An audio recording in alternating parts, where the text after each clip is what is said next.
In the theater of the human mind, relationships don't just show us who we are. They expose what we're afraid to confront.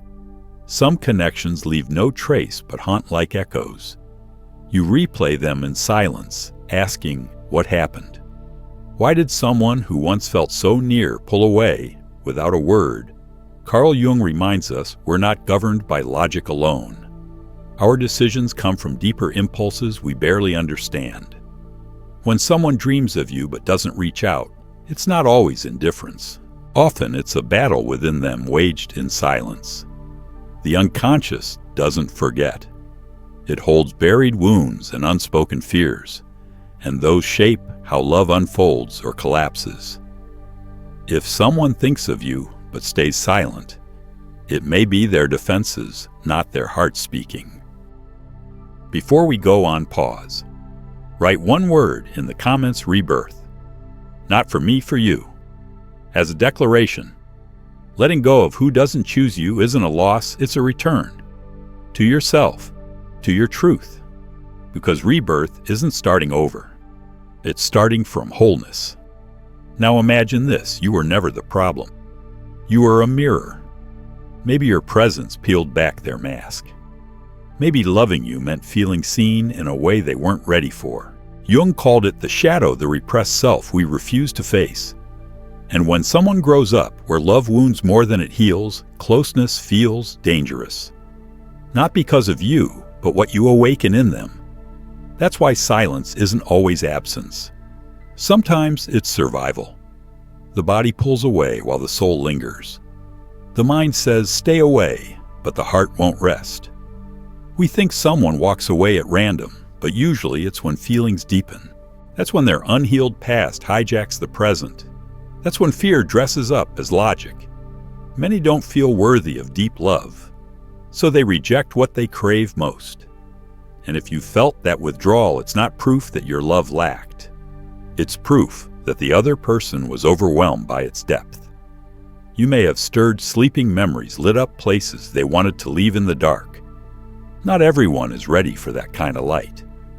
So what now? You remain present, whole, with yourself. You don't chase. You understand that every soul has its own war, and your path, it's not to wait, it's to glow. Not to be a lighthouse for them, but a flame for yourself. Because the highest form of love doesn't grip, it sees, it holds its own center. If this feels like your story, just breathe. You're not broken, you're waking up. You can share this with someone quietly holding on. It might help them remember their light. Now back to the mirror. See when someone misses you, but doesn't reach out.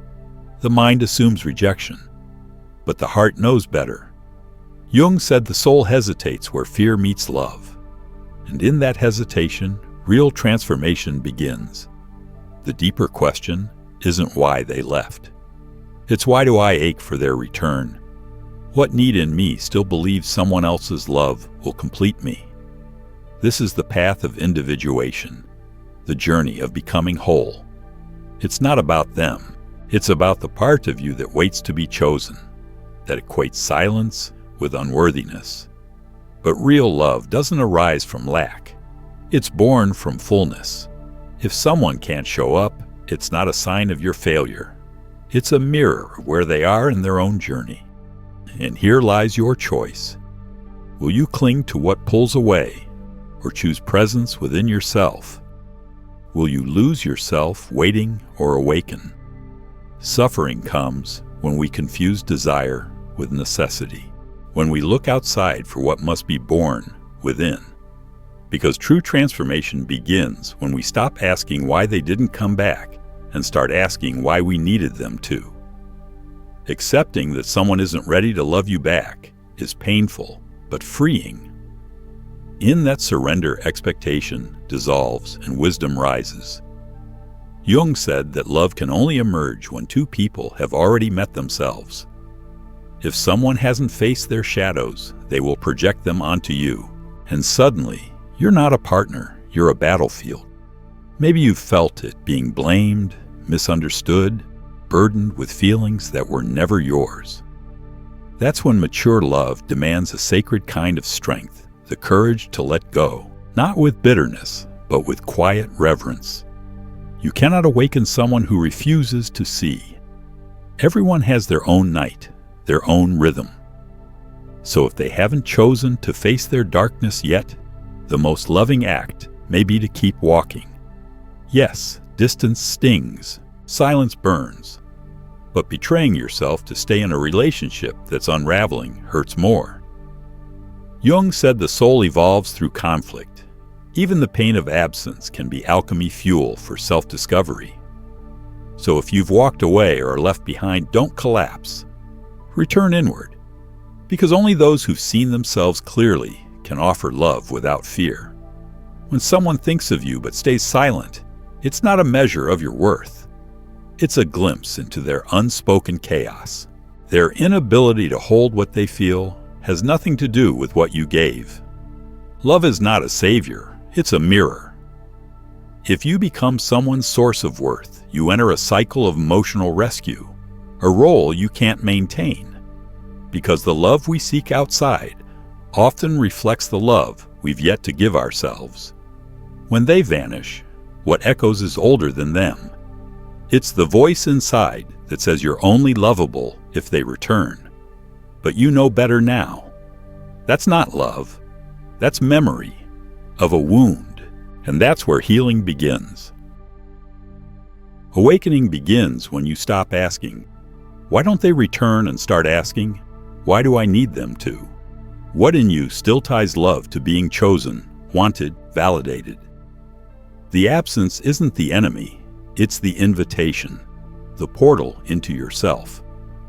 Jung said our fate isn't blind. It's built from our choices, both conscious and hidden. If you keep finding love where you're not seen, it's not random. It's a pattern. One worth facing, not judging. Because while you're chasing love that retreats, you abandon the one person who needs you most, yourself. To accept that someone misses you but won't call you is devastating, if your value depends on their response.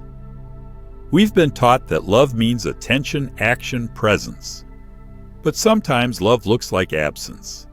Sometimes the kindest thing someone can do is not stay, because their presence, tainted by fear, might wound more deeply. And here again, you stand at a choice. Will you keep interpreting silence as failure? Or will you use that silence to come home, to rebuild your emotional autonomy, to reclaim your inner voice? Real love isn't a chase. It's not a performance. It doesn't ask you to negotiate your worth. It flows from freedom, not from proving. So the question isn't, what did I do wrong? It's, what is this teaching me about how I love? Is your desire coming from abundance or from a hole you're hoping they'll fill? Because this is where you shift. Growth doesn't happen when they return. It happens when you stop waiting. When you move, not toward them, toward yourself. Jung described the psyche as a labyrinth full of echoes and shadows. Not every emotion we feel, not every withdrawal we witness can be logically explained. Many people feel deeply and flee harder. Not out of malice, but memory. Their bodies still respond to old alarms.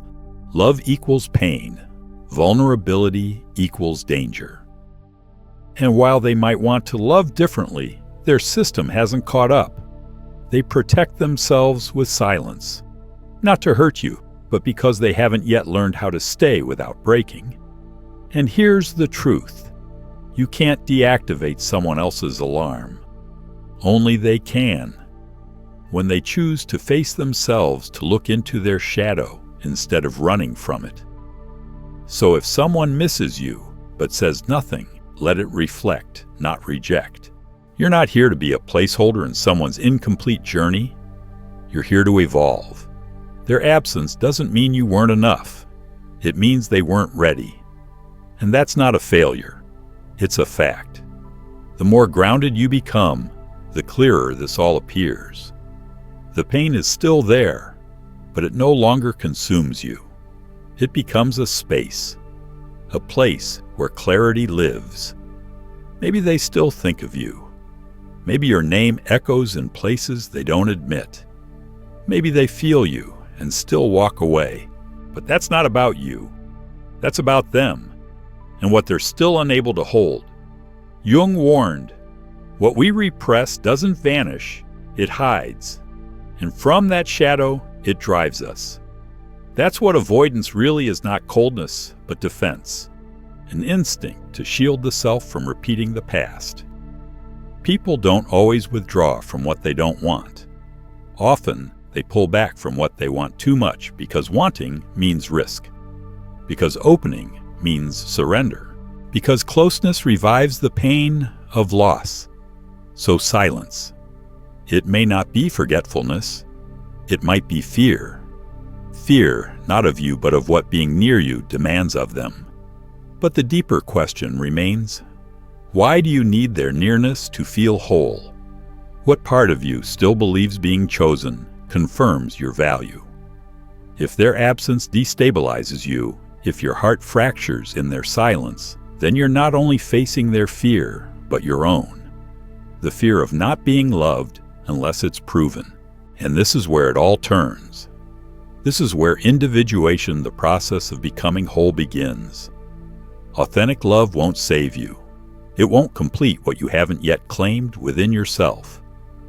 Real love arrives when you've already chosen yourself, when you no longer beg for warmth, when your own presence becomes enough. So if someone misses you but doesn't come closer, don't chase. Don't interpret. Don't explain. Look inward. Ask, from where am I loving freedom or emptiness? When you no longer need them to say you matter, your entire energy shifts. You stop waiting. You stop analyzing. You stop making their silence about your worth. You understand it's their path, their rhythm, their resistance. You don't need to rescue them. You don't need to wait. Your only job is to choose yourself. Because love that's real doesn't create doubt. It doesn't ask for performance. It's a yes without games, without delay, without fear. And the first yes that counts is the one you give yourself.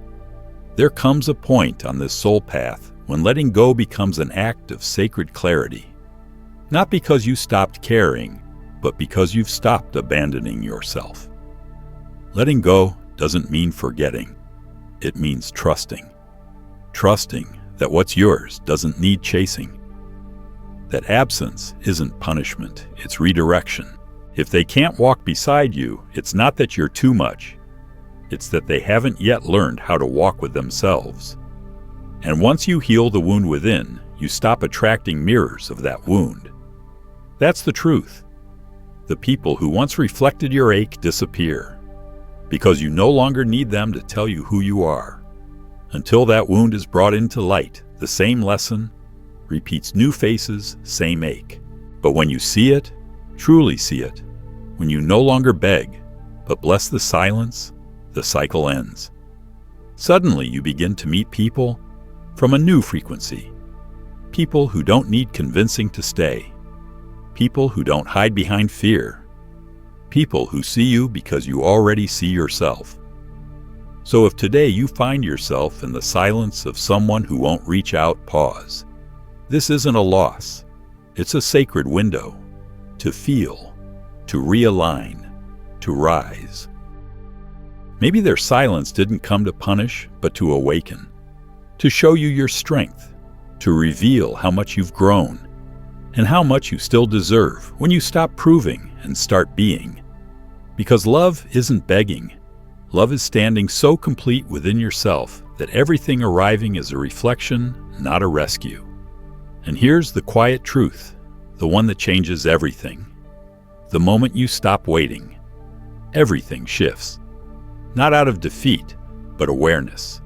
Not as surrender, but as awakening. Because the deepest, most unshakable love doesn't come from someone else. It begins in you, in your presence, in your decision to honor yourself without confirmation, without applause, in your vow to heal, accept, grow, regardless of who stays. And when you no longer look outward to know your worth, you unlock the final truth. You are always enough, not because someone returns, but because you never left yourself. In the silence that once shattered, you now live space. For peace, for clarity, for choosing from fullness, not lack. And in that space, you no longer wait to be seen, because you see. You no longer ache to be chosen, because you have already chosen your own path.